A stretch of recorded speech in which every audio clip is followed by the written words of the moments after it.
इस वीडियो में हम बात करेंगे आईपीसी के सेक्शन 279 के बारे में और 304 ए के बारे में। देखिए, ये जब आम तौर पे जब कहीं पर एक्सीडेंट होता है तो ज़्यादातर ये धाराएं लगती हैं। सबसे पहले इनकी मैं पूरी आपको डिटेल बता देता हूँ। जो 279 आईपीसी का सेक्शन है, ये लगता है रैश ड्राइविंग के लिए। अगर कोई गलत तरीके से, लापरवाही से, बहुत ज़्यादा तेज़ी से गाड़ी चला रहा है, रैशली तरीके से गाड़ी चलाता है और मतलब यहाँ पर किसी की जान को ख़तरा भी हो सकता है। जैसे कोई भीड़ भाड़ का इलाका है, उसमें बहुत ज़्यादा स्पीड से अननेसेसरली बहुत तेज़ी से कोई गाड़ी चला रहा है, जिससे किसी को चोट लगने का ख़तरा है, किसी की जान को ख़तरा है, तो उसको बोला जाए तो वहाँ पर 279 आईपीसी का सेक्शन लगता है रैश ड्राइविंग के लिए। नेग्लिजेंस तरीके से, लापरवाही से अगर कोई गाड़ी चलाता है तो वहाँ पर 279 आईपीसी का सेक्शन लगता है। इसमें जो सज़ा का प्रावधान है 279 आईपीसी के सेक्शन में, इसमें 6 महीने तक की सज़ा हो सकती है। 6 मंथ की इसमें सज़ा है, या फिर इसमें फ़ाइन हो सकता है। या तो 6 मंथ की सज़ा हो सकती है, या फ़ाइन हो सकता है, या ये दोनों ही हो सकते हैं। ये कॉग्निजेबल ऑफेंस है, मतलब पुलिस बिना वारंट के गिरफ़्तार कर सकती है, लेकिन ये ज़मानती अपराध है। ज़मानती मतलब बेलेबल ऑफेंस है, बेलेबल है। इसमें ज़मानत आसानी से मिल जाती है, पुलिस स्टेशन में ही ज़मानत हो जाती है।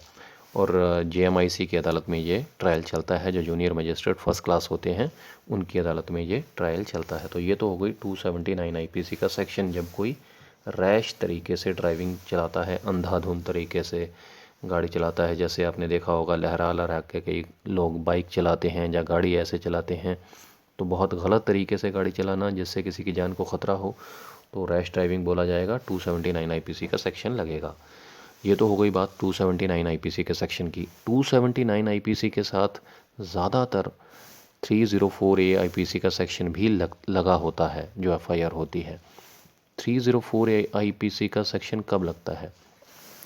देखिए, जब एक्सीडेंट के अंदर किसी की मृत्यु हो जाती है, जैसे दो गाड़ियों की आपस में टक्कर हुई और उसमें किसी भी व्यक्ति की अगर मृत्यु हो जाती है, डेथ हो जाती है, तब धारा 304 ए आईपीसी का सेक्शन लगता है 279 के साथ में।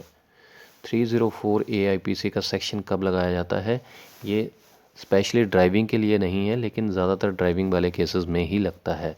ये है कि अगर कोई नेग्लिजेंस एक्ट से, अगर किसी की नेग्लिजेंस से कोई मर जाता है, कोई नेग्लिजेंस एक्ट करता है, मतलब अगर कोई लापरवाही से कोई भी काम करता है और उसमें किसी की मृत्यु हो जाती है, तो 304 ए आईपीसी का सेक्शन लगता है।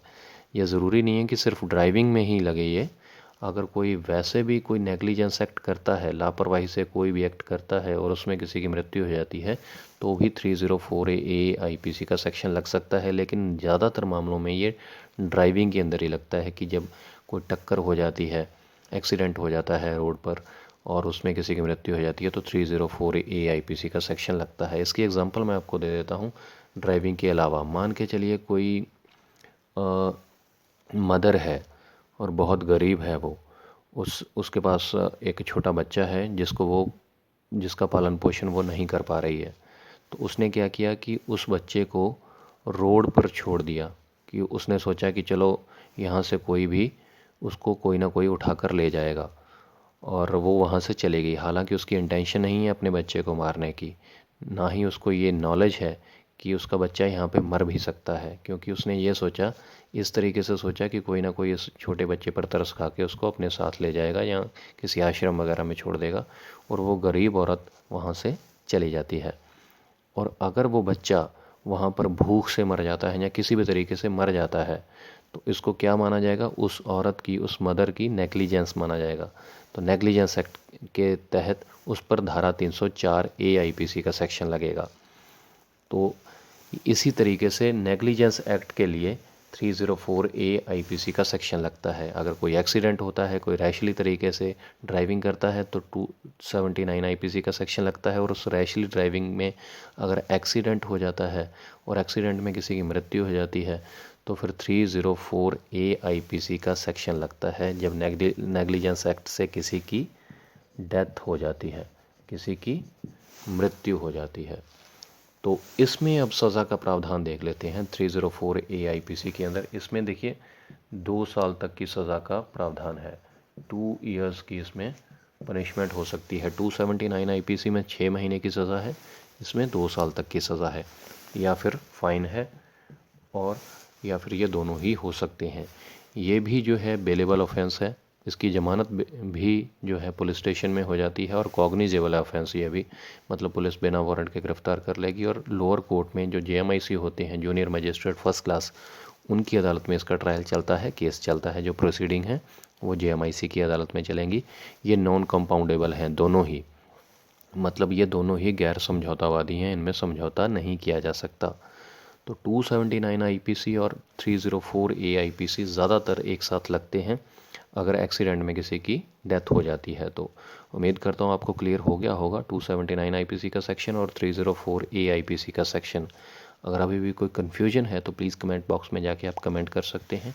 और लॉ से रिलेटेड किसी और सेक्शन की जानकारी अगर आपको चाहिए, किसी सेक्शन पर वीडियो चाहते हैं, तो भी आप कमेंट करके पूछ सकते हैं। टोटल 511 IPC के सेक्शन हैं, तो सभी को कवर किया जाएगा इस चैनल पर। प्लीज़ चैनल सब्सक्राइब ज़रूर कर लीजिएगा, क्योंकि इस चैनल पर बिल्कुल सिंपल शब्दों में, सिंपल लैंग्वेज में कानून से रिलेटेड वीडियोस बनाए जाते हैं, जो कि आपको आसानी से समझ में आ सकें, आपको जानकार बनाएं और सशक्त बनाएं। तो चैनल ज़रूर सब्सक्राइब कीजिएगा और कमेंट कीजिएगा ये वीडियो कैसी लगी। नेक्स्ट वीडियो में बात करेंगे किसी और सेक्शन के बारे में। शुक्रिया ये वीडियो देखने के लिए, धन्यवाद।